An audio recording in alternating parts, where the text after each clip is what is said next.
Bonjour à tous. Aujourd'hui, un petit contenu assez simple, mais qui permettait surtout à un abonné de se dépatouiller d'une problématique qu'il avait. Donc en gros, il avait deux problèmes, enfin qu'il a résumé en trois problèmes, puisque du coup, il n'arrivait pas à utiliser une image qui pourrait s'afficher en fonction justement du profil de ce contact. Et ça faisait découler un deuxième problème, c'est que quand il voulait aller dans le détail d'un contact et afficher cette image, c'était la même problématique. Et le dernier problème, c'était de pouvoir faire visualiser justement un bouton d'appel ou pas du contact sur, sur l'application, en fonction du fait que le numéro d'appel soit rempli. Tout ceci s'est produit à partir du moment où il a décidé que dans une liste, il n'aurait pas toutes les informations et qu'il mettrait en place en fait un modèle relationnel de données, mais avec SharePoint.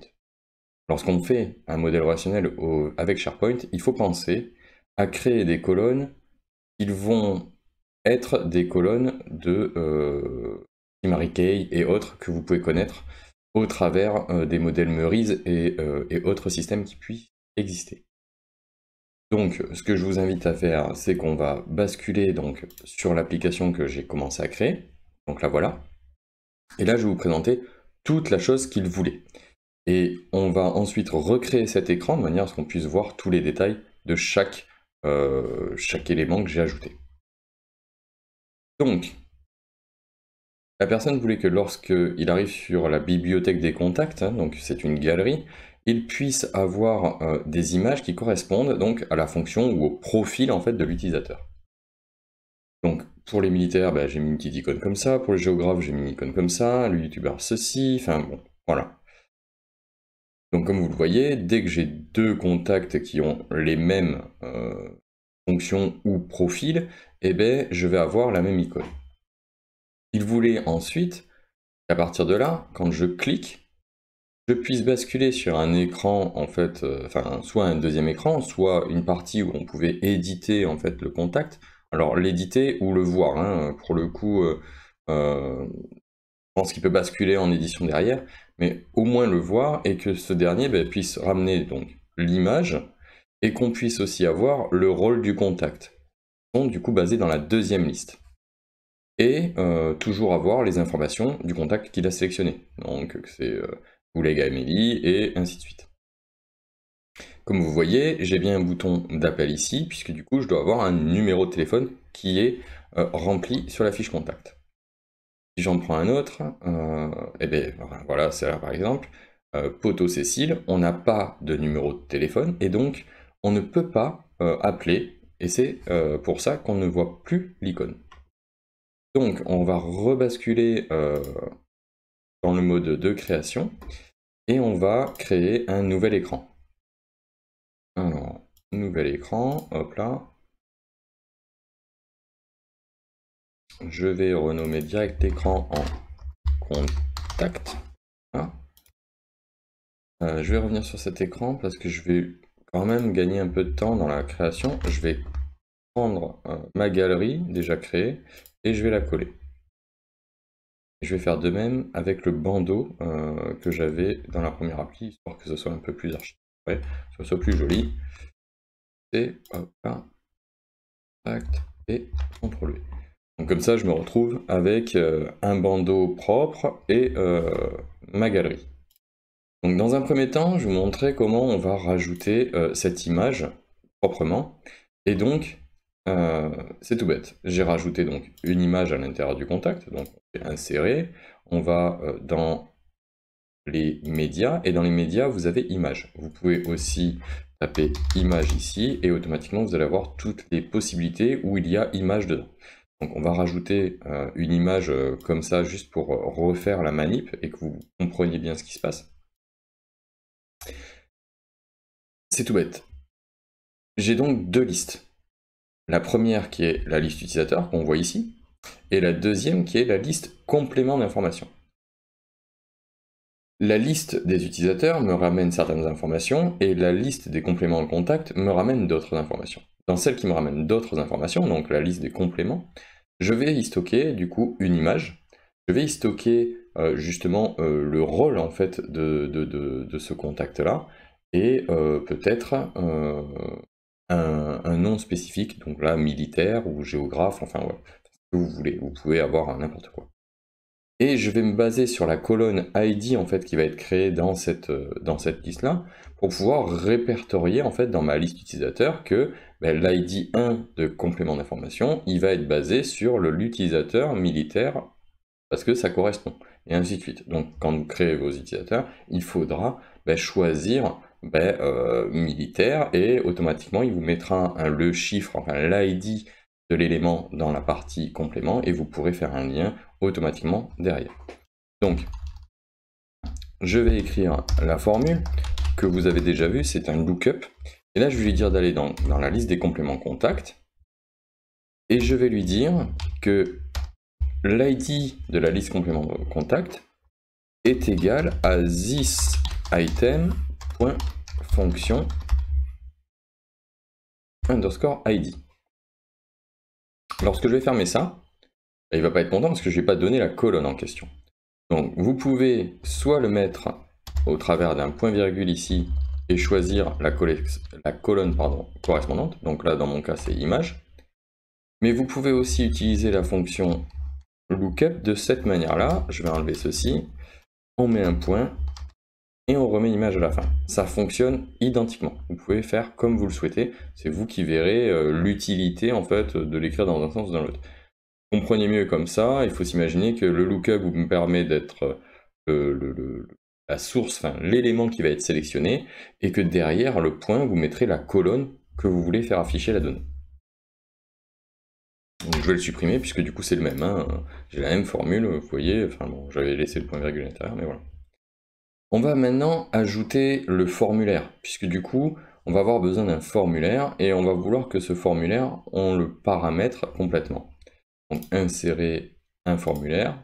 Donc c'est un formulaire de modification. C'est vous qui verrez en fait, selon votre utilité, si vous prenez un formulaire de modification, d'affichage, ou un nouveau formulaire. Là dans le principe, vu que c'est pour aller voir des détails en fait d'un contact, on va rester sur de l'affichage.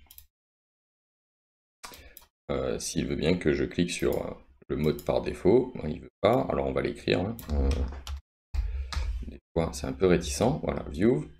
Et ici on va juste sélectionner notre liste utilisateur. Donc là automatiquement il va nous remonter toutes les colonnes. Donc j'aurais pu m'amuser à reprendre, mais pour le coup je voulais quand même vraiment vous montrer tout le paramétrage au niveau du formulaire, puisqu'on va s'amuser à ajouter des cartes personnalisées dans un formulaire, ce qui va nous permettre de l'architecturer et de faire quelque chose de plus propre. Donc vous avez plusieurs possibilités. Vous pouvez supprimer les cartes qui ne vous intéressent pas, donc du style du numéro, en sélectionnant la carte et en faisant supr. Vous pouvez la sélectionner comme ça et faire supprimer au travers des 3 petits points qui sont ici. Décidément, j'ai perdu la main sur tous les trucs, mais bon, normalement, vous avez un petit menu qui arrive, là que ça va fonctionner, voilà. Et vous faites supprimer, c'est pareil, ça fonctionne. Et vous pouvez aussi gérer ceci dans modifier les champs. Dans modifier les champs, ici, vous allez pouvoir sélectionner les champs au fur et à mesure. Donc ici, je n'ai pas besoin du code postal, je vais dans l'action qui va être dessus et je peux faire supprimer. Donc moi, j'utilise plus généralement en fait cette partie en faisant supr parce que je trouve que c'est plus pratique. Je sélectionne, je supprime et ainsi de suite. Vous n'allez pas pouvoir sélectionner plusieurs cartes d'un coup. Ça c'est le problème du formulaire, mais qui est normal parce que bon, à un moment, il y a une limité des choses. Je vais laisser ce type de choses. Allez, on va faire en une seule colonne. Il est d'accord, il est toujours pas d'accord. Ou alors je clique trop fort, j'en sais rien, je sais pas. Ah voilà. Je vais mettre 2 ou je mets une. Allez, on va mettre une, comme ça on va faire avoir tout notre formulaire à l'un derrière l'autre. Bon, ça nous obligera un peu à tronquer des choses, mais c'est pas grave. On va le faire comme ça, et puis après on enlèvera les champs qui nous servent pas à grand chose, puisqu'on n'aura pas besoin de les avoir en visibilité. Vous allez toujours en sélectionnant tout votre formulaire, hein. Donc là, imaginez que vous êtes vraiment sur la partie formulaire en haut. Vous allez dans modifier les champs, et là au lieu de faire ajouter un champ, vous allez sur les 3 petits points situés en haut à droite. et vous faites ajouter une carte personnalisée. Alors moi, dans mon cadre, je vais en ajouter 2. D'accord, a priori, ça lui plaît pas. Aujourd'hui, il est pas trop d'accord à ce que je clique un peu partout. Ah mince, ajouter une carte, et je vais mettre la carte 6. Pourquoi je fais ça? Parce que justement, c'est elle où on va mettre l'image, c'est plus joli, plus propre, donc on va faire ça. Et maintenant, on va commencer à paramétrer. Donc, dans un premier temps, moi, ce que je vous invite à faire, c'est de paramétrer le formulaire. Pour que le formulaire, il vous affiche le contact que vous avez sélectionné dans la partie de la galerie que vous aviez. Pour faire ça, on va aller dans la partie avancée du formulaire et dans la partie item. Donc, je clique sur item ici pour me faire afficher la formule ici. Si vous préférez taper la formule en bas, là, faites-le, c'est comme vous voulez. Pour que vous ayez plus de visibilité, je vais l'écrire ici et ça vous permettra de mieux comprendre. Donc, lookup toujours, parce que là, on veut récupérer toutes les informations de la liste utilisateur, point virgule, ID égale, et là, il faut avoir mis en place une variable de contexte ou une variable globale pour récupérer l'information.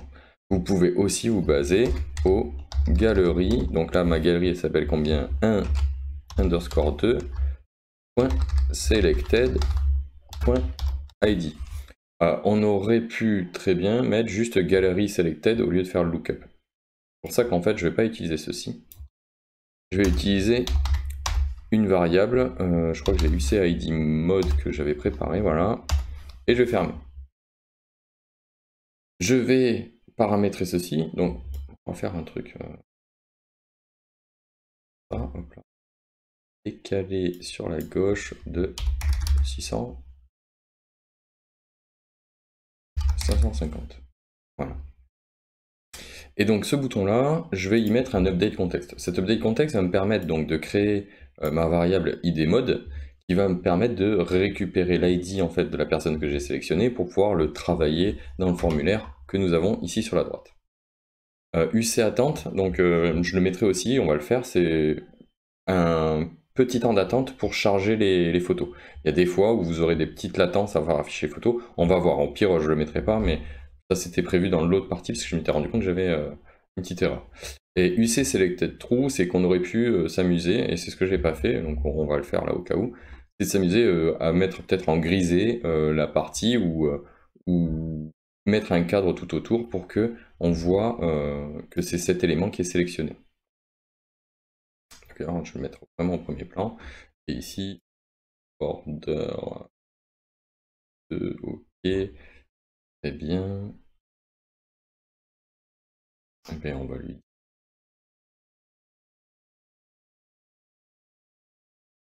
On va le laisser comme ça pour l'instant.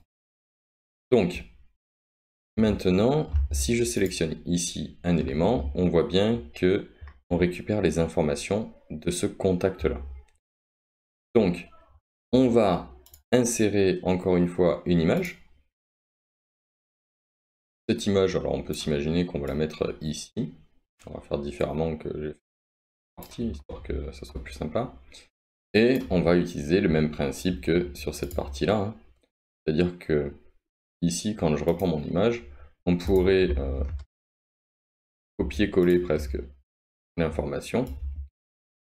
Le seul problème, c'est que this... Ah ben si, this thème fonction ID, ça fonctionne ici. Mais vous pouvez ici vous baser sur... ben non, mais c'était ça que je voulais faire, ouais, c'est exactement ça. Parce qu'en fait, on aurait très bien pu s'amuser à ce que ici, on récupère l'information de l'ID qu'on avait stocké dans cette partie-là. C'est tout aussi bien de faire comme ceci, puisqu'on a sélectionné l'élément, donc on récupère l'image qui est basée dessus. Donc, on va sur notre deuxième liste, hein, forcément, et là on lui dit que l'ID est égal à la fonction ID, hein, la colonne que j'ai créée pour faire le lien entre les deux, pour pouvoir récupérer l'image.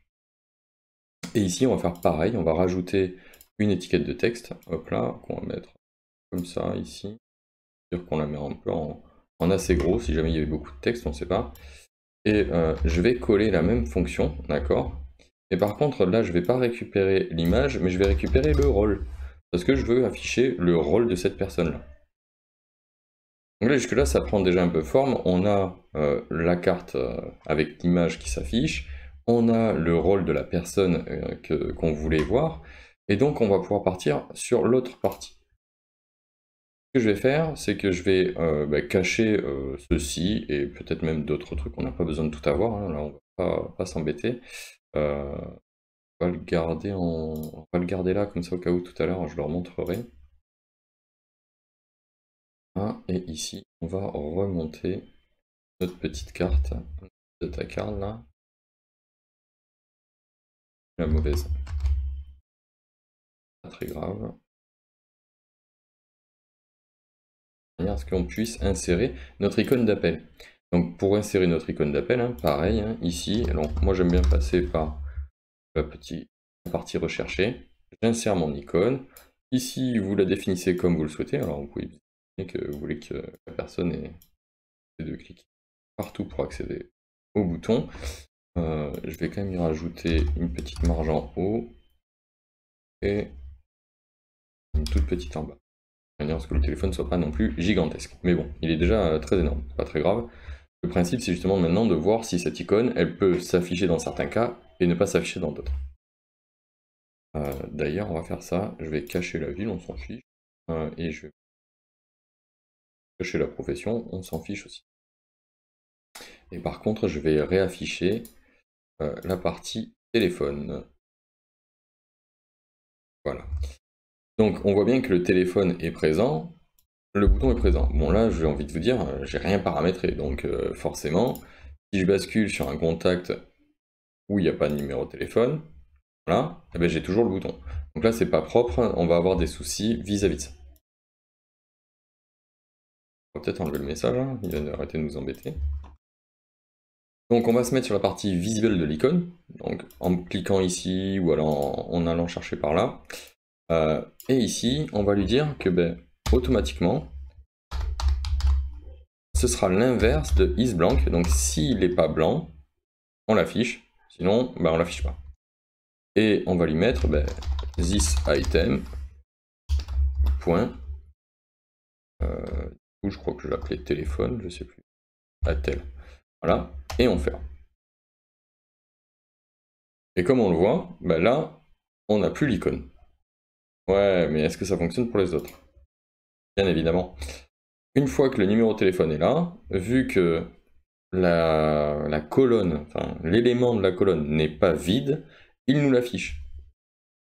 Donc au fur et à mesure que je vais basculer d'un contact à un autre, j'ai mon image en haut. Je ne sais pas si vous avez vu un moment quand on a basculé, vous avez vu, il y a un petit temps de latence avant l'affichage. Donc on va s'amuser à le faire, on va rajouter un petit bandeau d'attente le temps que ça s'affiche. Et comme ça, vous avez automatiquement tous vos contacts qui vont s'afficher. Donc là, on voit bien, il n'y a pas de numéro de téléphone, donc on n'a pas le bouton. Allez, on va rajouter ça. Donc, insérer, hop là, ouais, on va mettre ça. Insérer ça, mettre ceci comme cela, hop là. Texte d'attente, il n'y en aura pas. Ou sinon, on met chargement. C'est bien. Choix de l'icône, hop là, on va y mettre celui-ci, juste un petit truc qui tourne. Là, et la couleur du composant, on va la mettre sur un truc comme ceci. Pour que, voilà, ça cache tout. Voilà, comme ça on aura vraiment un espèce de chargement. Alors, on peut s'imaginer que dans la position de l'image, on va pas se mettre en center, mais en fil, si je dis pas de bêtises, ça grossit un peu, voilà, c'est pas. Et la couleur du texte, on va la laisser comme ça, on aurait pu la mettre de n'importe quelle couleur, on peut même augmenter la taille, allez, on va mettre 18, pour que ce soit un peu plus gros. Voilà. Donc maintenant, il va nous rester le principe de comment on fait pour qu'il y ait un petit temps d'attente. Ça va pas être difficile. On va rajouter un contrôle. Donc, je vais insérer un petit contrôle qui s'appelle un minuteur. Donc si je tape minuteur, hop là, je vais pouvoir ajouter ce minuteur. Je vais le placer ici, puisque après on le cachera. On n'en aura plus besoin, donc on va pas s'embêter. Un minuteur, vous allez pouvoir définir en fait une durée. Donc la durée, c'est en millisecondes. Donc pensez bien à diminuer, à diviser par un certain nombre pour pouvoir arriver à voir vos secondes. Donc si je mets 1000, j'ai 1 seconde. et puis ainsi de suite. 2000, 2 secondes, et ainsi de suite. Donc on va pas s'embêter, on va le laisser comme ça. Ici, on va lui mettre un start avec ma petite variable que j'avais créée en amont qui s'appelle UC attente. Et dans la partie au timer end, donc quand il arrive à la fin, on va lui dire tout simplement de faire un update context de notre variable qui s'appelle toujours UC attente et on va la mettre à false. Ce qui fait que maintenant, quand je vais cliquer sur un contact, ça va le charger et ça va le décharger. Je clique, ça charge et ça décharge. Ah mais oui, mais on a oublié un truc.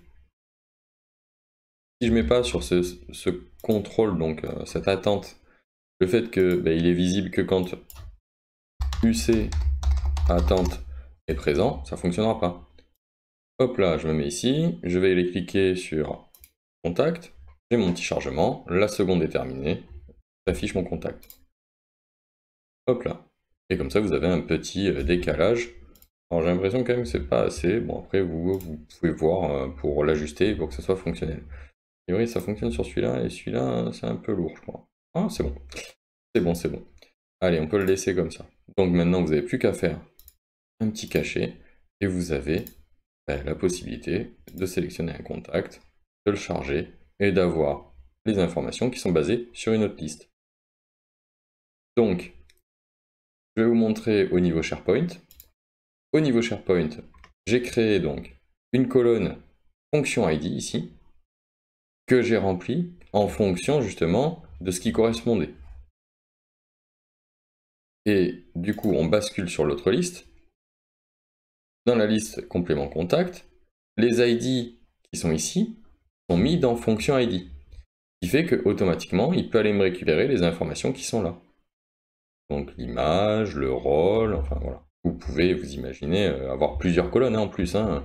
Là, moi j'en ai que 2 parce qu'on voulait se ramener des images et avoir un rôle par rapport à ce qu'on avait sélectionné. Et voilà.